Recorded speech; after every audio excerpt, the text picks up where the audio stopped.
Alors, soyez le ou la bienvenue autour Bonjour. de la planète avec l'émission Tam Tam Canada. C'est bien, dites-le donc en 1, 2, 3. Bonjour! Je dis allô. Allô? Je dis bonjour. Parce que vous êtes espagnol, d'origine espagnole, c'est ça, hein? Allô. Alors. Non, c'est hola. Hola.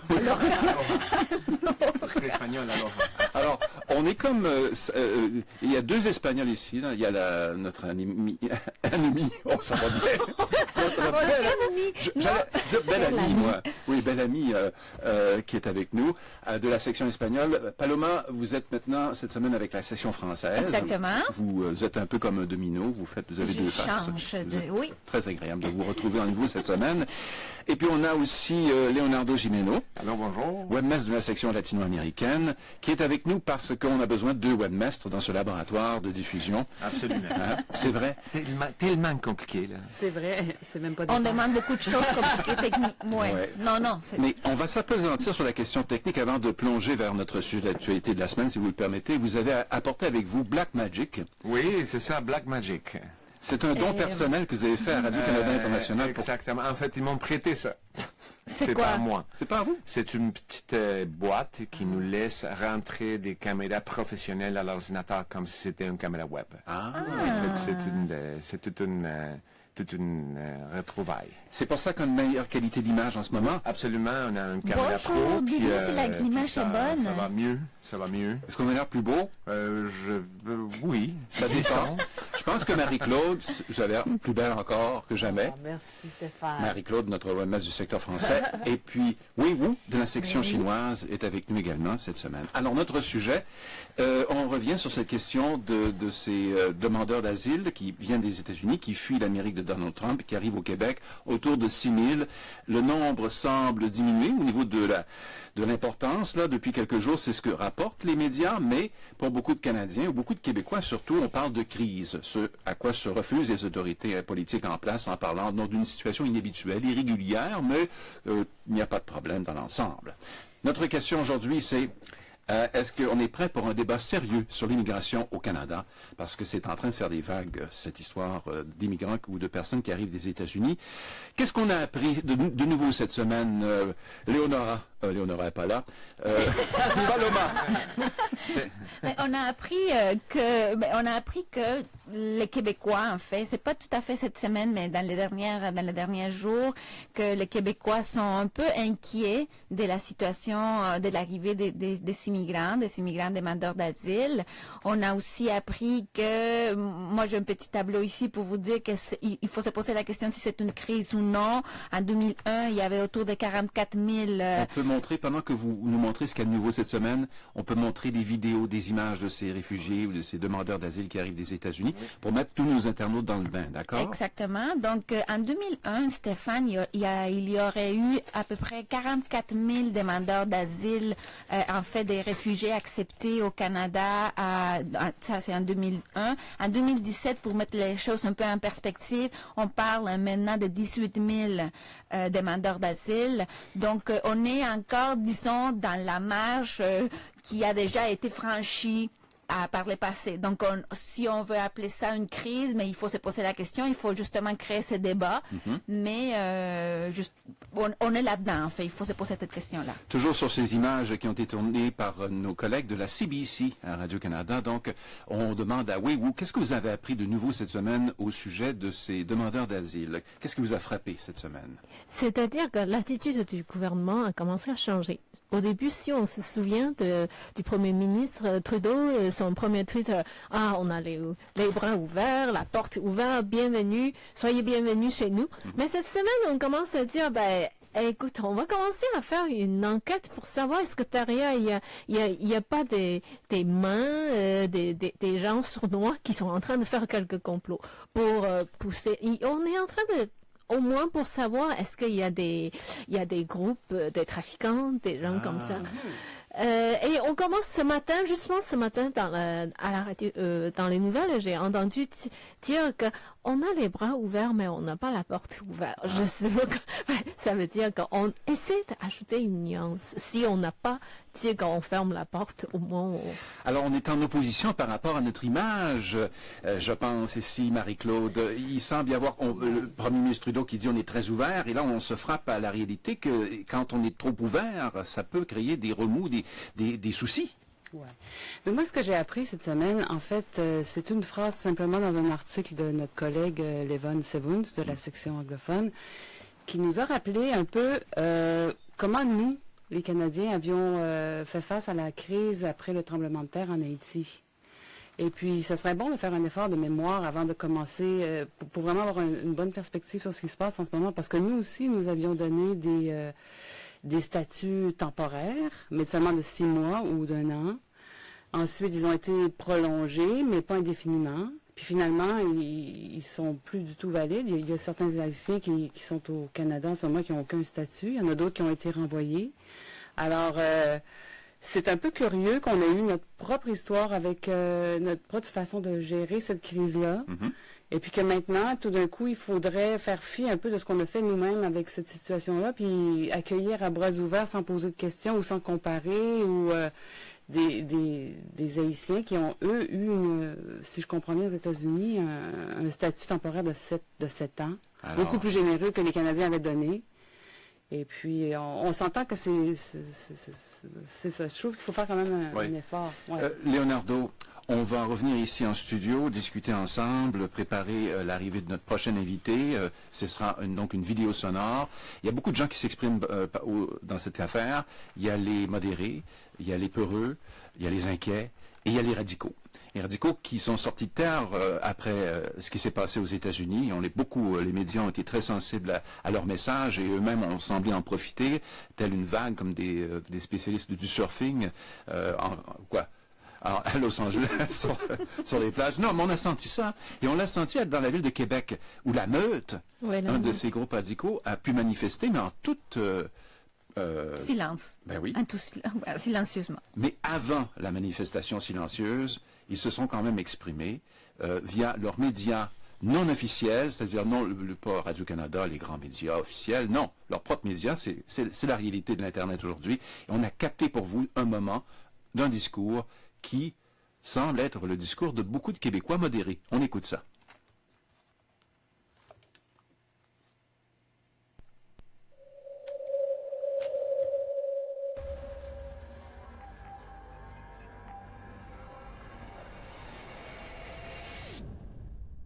Mon nom est Sylvain Brouillette, je suis porte-parole du groupe La Meute. La manifestation d'aujourd'hui, c'est pour protester contre la gestion irresponsable du gouvernement Trudeau concernant l'immigration illégale.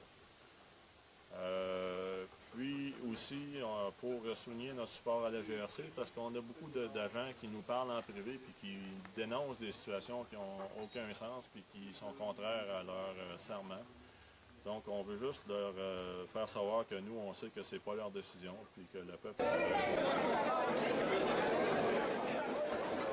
Alors voilà, extrait de vidéo, puis vous pouvez, si vous voulez, aller sur notre site web, bien à la suite, bien sûr. Nous, on vous présente que le meilleur. Et puis, je voulais vous demander, vous avez donc entendu ce discours, il ne semblait pas extrémiste, ceux qu'on qualifie d'extrémistes, ça semblait... Est-ce que c'était raisonnable, les craintes exprimées par ces gens de la Meute? De la Meute, je ne sais pas, mais je crois que c'est valable le fait de se poser des questions. Mm-hmm. Le Canada a toujours été une terre d'accueil, oui. Cependant, il faut bien gérer ça parce qu'on sait déjà que souvent, les gens qui s'installent puis qui n'ont pas une bonne gestion de leur arrivée, qui n'ont pas une bonne gestion de leur entrée dans le milieu du travail, ça peut être difficile pour une société. C'est normal. C'est normal qu'on se pose cette question-là.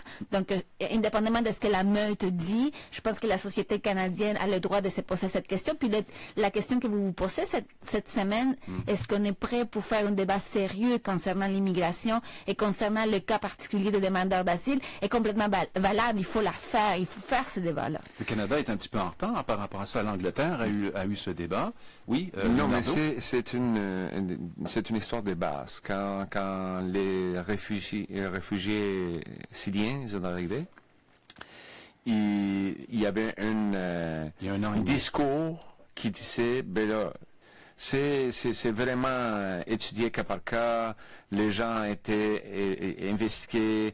Et c'était un département Mais c'est les Nations des Unies. Nations Unies qui ont fait, c'est ça. Qui fait la première La évaluation première de chacun évaluation. des cas. Après, il y a eu une deuxième évaluation de la partie du gouvernement canadien. Alors, c'est normal, c'est logique. Oui, mais ce n'est pas exactement le évaluer. même cas. C'est-à-dire, les gens qui viennent des États-Unis puis qui passent par le chemin Roxham, c'est pas exactement le même contexte.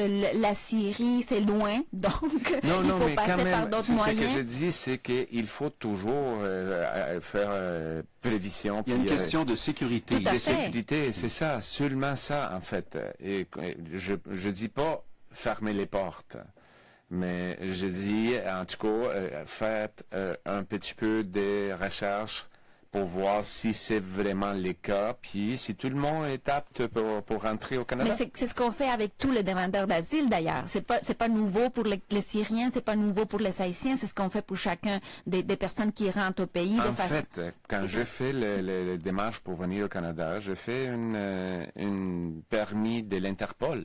C'est une des pas à faire pour Oui. pouvoir faire l'application. C'est ces gens qui arrivent des États-Unis, on ne les sélectionne pas, là, ils rentrent, et puis là, il faut savoir qui ils sont.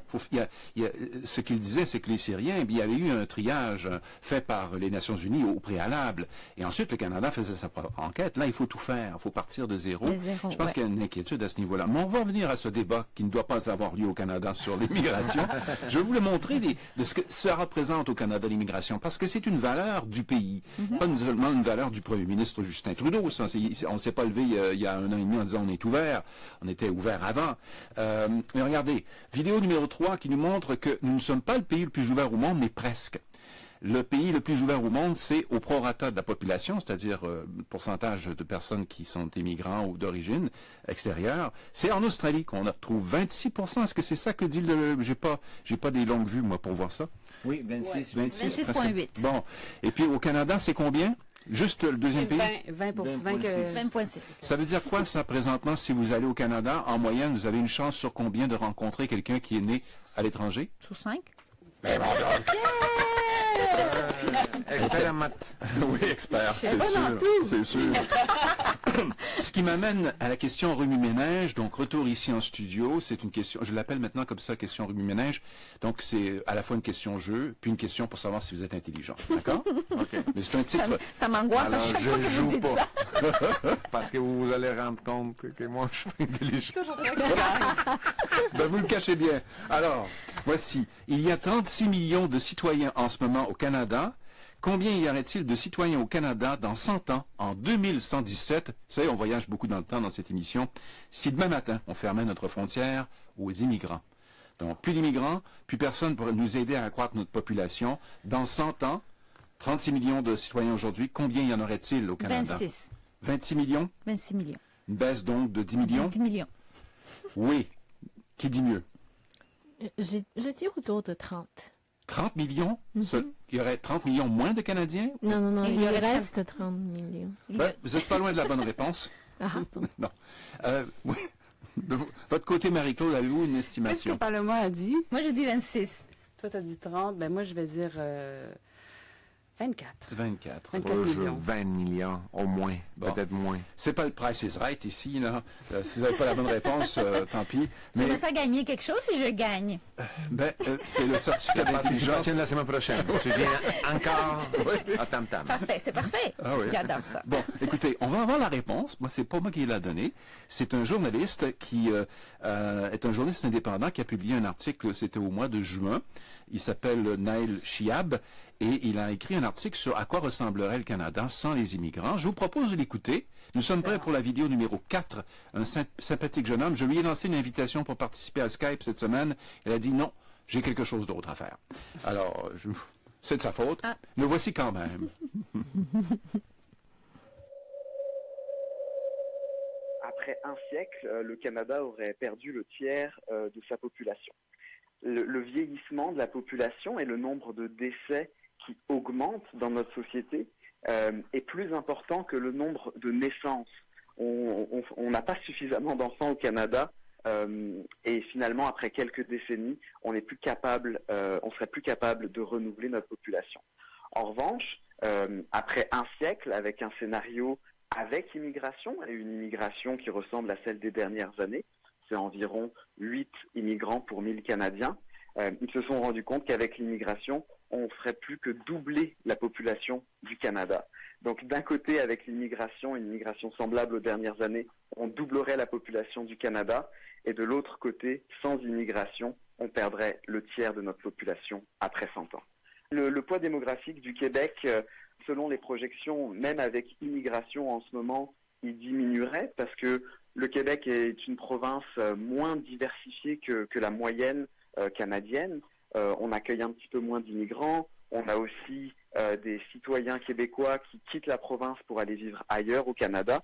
Alors tout ça fait en sorte que la population du Québec augmente un peu moins vite par rapport au reste du Canada. Mais ce qui m'a frappé aussi, c'était le poids linguistique des francophones au Canada. Selon les simulations, aux environs de 2030, la population non immigrante francophone va arrêter de se renouveler et va commencer à décliner. Ce qui veut dire que, en fait, pour assurer un poids démographique, linguistique du français au Canada, eh bien, ça repose vraiment sur l'immigration. Et c'est ce qu'on voit au Québec déjà en ce moment. 2 immigrants sur 3 parlent français au Québec, utilisent le français. Et sans eux, en fait, le poids démographique des francophones s'effondrerait même aujourd'hui. Alors voilà, si il y a parmi les 10 provinces canadiennes, celle qui doit compter le plus sur l'immigration pour sauver la langue, la fierté francophone, c'est le Québec, qui, par certains côtés, la ville de Québec notamment, est plus réfractaire à l'arrivée de nouveaux immigrants. On le sait de par les chiffres, ils viennent d'en parler, particulièrement la ville de Québec, c'est un problème.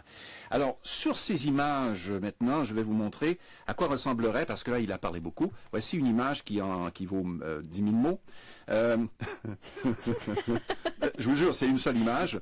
Alors, la voici. C'est un diagramme qui montre à quoi ressemblerait la population au cours des dernières années, avec ou sans immigrants. On voit qu'il y a une année charnière. Avec c'est orange? Oui, c'est orange. Là où l'orange et le bleu se sont joints, en 1980, j'ai pas des longues vues encore une fois, 1987, autour de là, c'est à ce moment-là que l'immigration est devenue déterminante pour le Canada pour assurer l'augmentation de la population. Et le diagramme nous montre que plus ça va augmenter rapidement cette importance de l'arrivée de nouvelles personnes pour faire croître l'économie. Maintenant, il y a quelque chose que je voulais vous demander. Juste pour vérifier, combien de Québécois, c'est une question, pas une question du ménage, mais vous avez entendu dans les médias beaucoup de sondages depuis quelque temps dire les Québécois sont pour ou sont contre. Pouvez-vous me donner une statistique? Vous souvenez-vous vraiment d'une statistique d'un sondage réalisé, par exemple, par Radio-Canada sur la perception des Québécois par rapport à l'immigration, pour ou contre? Je me souviens que c'est environ 50% de la population québécoise qui est craintive à l'arrivée de nouvelles personnes, de nouveaux immigrants au pays, incluant les demandeurs d'asile. 50%, c'est un bon chiffre, c'est 51%. Mais on va arrêter de poser des questions. On parle de la situation actuelle ou en général? En général. C'est ça. Okay. En général. 51% qui veulent empêcher les réfugiés d'entrer directement à la frontière. Okay. Et au moins 39% des personnes interrogées croient que l'arrivée récente et importante de migrants va rendre le Québec moins sécuritaire. On rejoint le point de vue que vous essayez d'écrire un peu plus tôt, qui est une donnée importante. C'est pas simplement qu'on a peur parce ça va nous coûter de l'argent. Non, ça. C'est que, bon, c'est pas ce On a besoin des immigrants. Oui.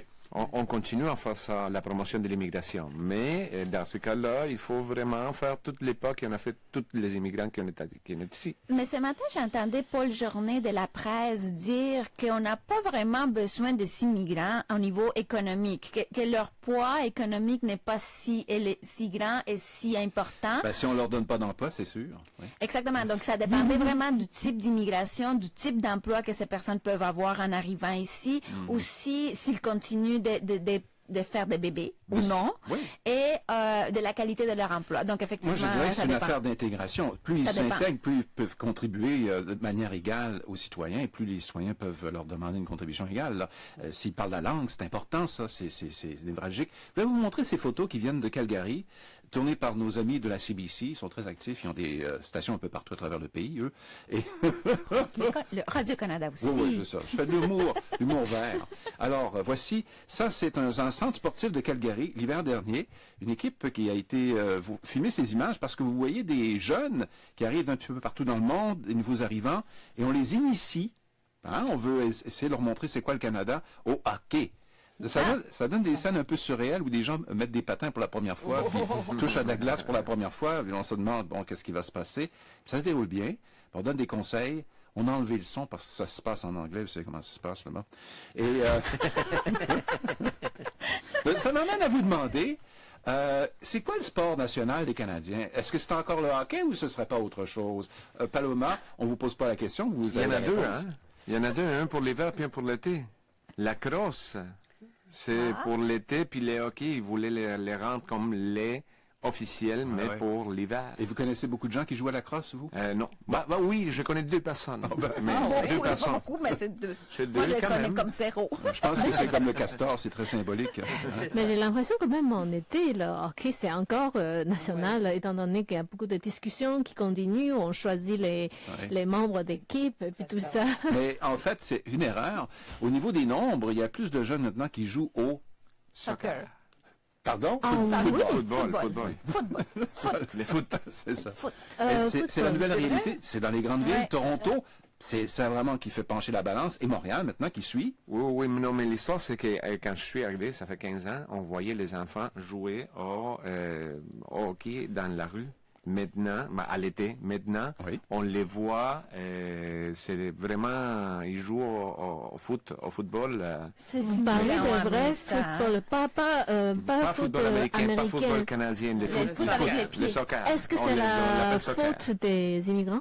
Non, C'est ça que j'allais dire. c'est la faute que les frais d'inscription, les frais pour avoir tes enfants. qui Faute jouent- des immigrants, mais vous êtes... Non, mais c'est vrai que c'est ce C'est qu'il les, dit, hein. c'est les frais d'inscription au hockey sont très chers. Écoute, pour une équipe, je sais pas exactement, mais pour une équipe AA de hockey double A, compétitif, faut savoir là. ça coûte à peu près 2 500 dollars par année. Ah, la ligue normale, c'est 1 000 $ au moins avec les tournois, l'équipement. Plus l'équipe, exactement. C'est plus ça. l'équipe. Pour les soccer, Ouais. c'est Un ballon. 400 dollars. Ouais. C'est mal. Des chaussures. Et moins. Ah oui. Même des fois sans chaussures. Moi, j'habitais en Afrique et c'était sans chaussures. Sans C'est- chaussures. C'est difficile à dire, hein? Sans chaussures. Sans chaussures, c'est difficile. Alors, parlant des chinoiseries, donc je voulais vous parler de ça parce que j'ai une statistique qui va vous renverser. Ou elle est renversante parce que bon, ça ferait trop mal autrement. Alors 1867, on se reporte dans le temps, c'est l'année de la création. Confédération. Oui, le Canada est né à ce moment-là, 150 ans au 1er juillet dernier. Donc, depuis ce temps-là, entre ces deux dates, 1867 et 2017, combien de millions d'immigrants le Canada a-t-il accepté en son sein? Combien de millions? Ah, j'ai lu ton article, mais j'ai oublié Ah, le chiffre. Un article. C'est pas important de lire. Non, oui, c'est important de lire, mais je ne l'ai pas lu. C'est pas grave. Je veux faire... Je te laisse la parole. Vas-y, on compte sur toi. Je sens le poids sur les épaules.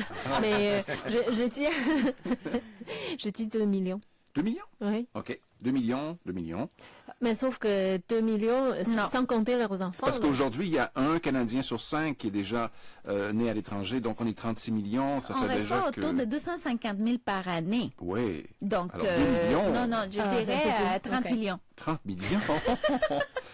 D'accord, 2 millions, 30 millions.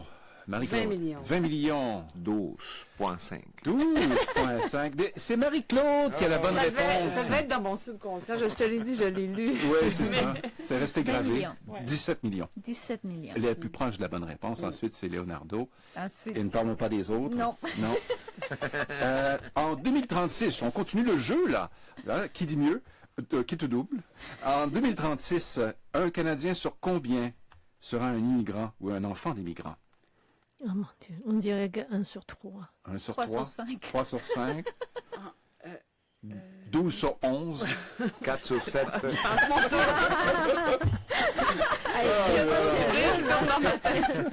1 sur 2. La moitié. Immigrants la ou moitié. enfants d'un immigrant? Ok. C'est quelque chose, là. Ici, en studio, il y en a combien qui sont immigrants ou enfants d'immigrants? Ben, c'était déjà 3 au sur moins 5. 3 sur 5. C'est Comme je l'avenir. dis, c'est 3 sur 5, mais vous parliez de 2036. Ça, hein, ce c'est sera en 2056, 3 sur 5. D'accord? Alors, on est prêt maintenant pour finir le débat en studio avec un brin de débat très sérieux sur est-ce qu'on devrait avoir un débat sur l'immigration au Canada, maintenant qu'on a bien ri. Allons vers le terrible commentaire que voici. Je dis terrible, mais vous connaissez, j'ai toujours un sourire en coin. Voici quelqu'un qui est jugé modéré et qui semble dire qu'on ne peut pas avoir de débat sérieux en ce moment, en réponse à notre question cette semaine, parce qu'il y a une récupération des politiciens, il y a du politically correct. Je pense que vous faisiez allusion à ça la semaine dernière. Un peu. Hein? Un peu pas mal? C'est ce que vous disiez? Qu'est-ce que vous disiez la Je semaine dernière? nierai tout. Parce qu'on peut faire rejouer la bande vidéo, on a tout. Hein. Qu'est-ce que vous disiez la semaine dernière? Qu'on ne pouvait pas parler sans être critiqué? C'était difficile de même poser des questions. Alors, c'est ça. Mais moi, ce que je rajoute, c'est qu'il faut quand même, à la base, pas avoir en entrant dans une discussion, pas avoir un sentiment de supériorité par rapport aux autres. Parce qu'il y a des... Si on se fie aux gens qui parlaient sur la vidéo de Vice, Oui. c'est des gens que... Tu peux pas avoir une discussion avec ces gens-là parce que en partant, Ils ont raison. ils se sentent supérieurs. C'est ça. Il y a un problème au niveau psychologique. Mais le certain, problème, ouais. c'est pas est-ce que c'est possible ou pas possible, c'est qu'il le faut absolument. C'est tellement important pour la société. Si vous dites que la moitié, ce serait immigrants ou enfants d'immigrants, c'est vraiment, ça va. C'est vraiment pour C'est le temps la d'en parler. société, c'est vraiment quelque chose de super important. Là. On écoute et ensuite on commente? Tout à fait. D'accord.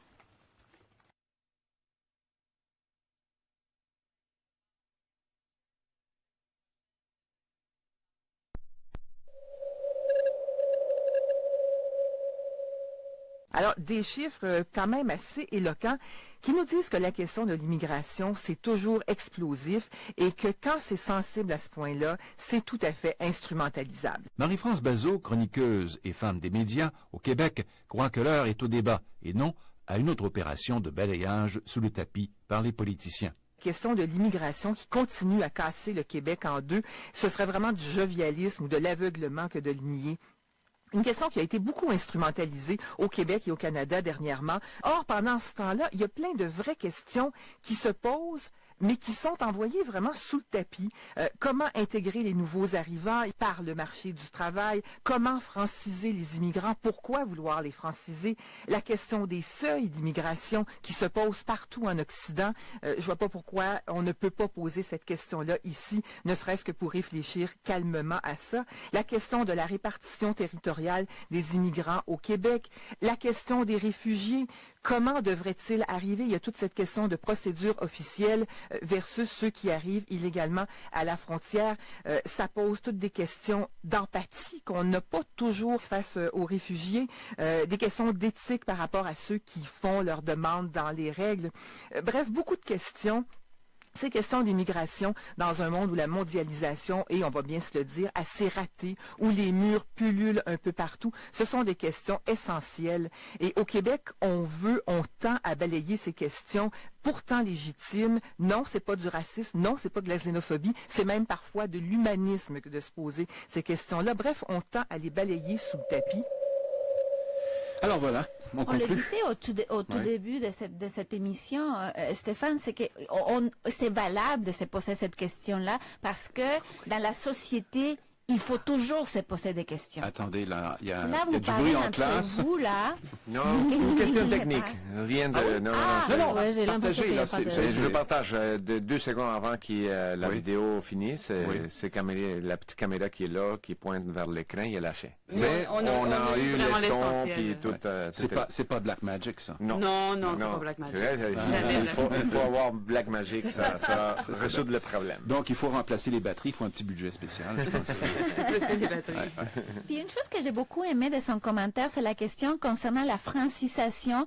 Et puis cette semaine, ça a été à l'ordre du jour parce qu'il y a eu la diffusion sur les ondes ici RDI à Radio-Canada dans le cadre de grands reportages, un documentaire qui s'appelait Les Québécois de la loi 101.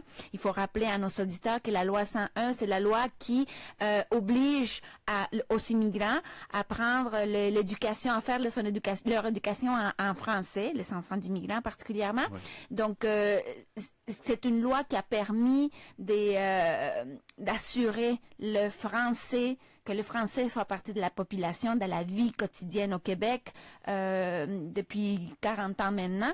Donc, dans ce reportage-là, dans ce documentaire, les jeunes Québécois d'origine diverse disaient qu'ils sont inquiets du fait qu'ils se sentent pas partie de la population québécoise. Parce que souvent, ils se font poser la question, d'où viens-tu? Ils sont la plupart d'entre eux nés ici au Québec, donc ou beaucoup d'entre eux. Donc, il faut se poser la question, pourquoi on se fait toujours poser cette question? Ça fait après combien d'années on fait partie d'une société. Donc ça, c'est toutes ces questions-là, il faut vraiment pas les laisser sans suspens puis... Exactement, sans réponse, il faut discuter. Bon, il faut crever l'abcès. Je pense que vous avez aidé beaucoup à la procédure chirurgicale aujourd'hui. Il faut conclure parce que vous savez comment c'est l'internet, il y a le temps limité. J'ai beaucoup aimé le commentaire de Marie-France. Moi, dans le fond, ce qu'elle dit, puis je suis d'accord avec ça, c'est que oui, il faut un débat, mais il faut un débat encadré, avec des gens qui vont vraiment pouvoir toujours remettre, pour pas que ça dérive, pour qu'il y ait toujours des faits, des rappels historiques, pour que vraiment on ne perde pas le... On ne veut pas, pour parler anglais, des lignes ouvertes à la radio. Ben c'est ça, parce qu'il y en a déjà un débat citoyen sur les médias sociaux qui rapportent n'importe quoi ou de l'information partielle, mal comprise. Donc, il faut vraiment un débat encadré par des experts, des gens qui connaissent le dossier. Mais c'est un débat de tous nos cas, puis un débat franc, pas un débat politicien, tu vois. Ouais.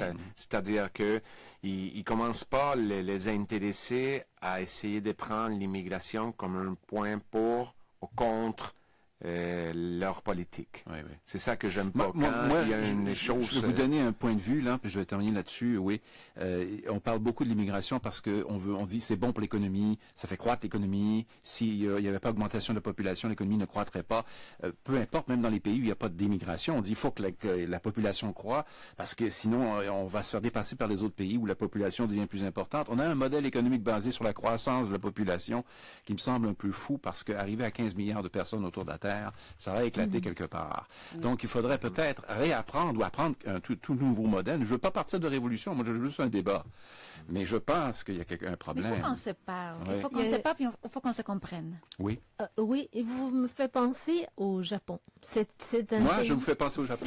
Oui, ce que vous venez de dire. Okay. C'est-à-dire la population diminue, mais comme le Japon, c'est pas un pays qui ouvre sa porte à l'immigration. Pas du tout. Mais c'est-à-dire qu'ils doivent trouver un moyen de se débrouiller. Peut-être c'est intéressant de faire une recherche quelque part pour savoir comment eux autres ils se débrouillent. Ben, ils gèrent la décroissance, mais là, ça va un petit peu mieux. Hein? Ils arrivent maintenant à une croissance malgré le fait que la population diminue. Et on le sait, c'est le pays qui vieillit le plus rapidement présentement dans le monde. Il ne faut pas oublier non plus que pendant tous ces débats, il y a des gens qui dorment dans des tentes en ce moment à 1 heure d'ici. Des centaines. Fait que la compassion, comme disait Mme Bazot, il faut toujours la garder. Ben, c'est pas juste des chèques. Donc, c'est ça. C'est pas juste un problème économique. C'est un problème humanitaire. Donc, il faut se poser cette question. Avant toute chose. Exactement. C'est ça qu'on doit avoir. Très bien. Merci. Vous m'avez beaucoup aidé ici, je pense. Et puis, la semaine prochaine, on va parler de la surpopulation canadienne. C'est possible, vous savez. Je cherche des sujets. Aussi, j'en ai un autre, c'est les potins concernant nos artistes canadiens. Je pense que ça fait un beau titre, ça. On pourrait commencer avec Céline Dion, mais ça, c'est une autre histoire. Oui. Non, c'est fini. Je connais, oui. La semaine prochaine. Vous voulez venir la semaine prochaine? Oui, merci. Vous pouvez venir la semaine prochaine? Oui, je serai là. Bravo. Alors, merci beaucoup, Paloma Martinez. Ça me fait plaisir. Oui, on vous retrouve dans 3 semaines. Oui. Marie-Claude Simard, à la semaine prochaine. Ouais. Leonardo Général. Général Gimeno, oui. Merci pour tout aujourd'hui. Merci à vous.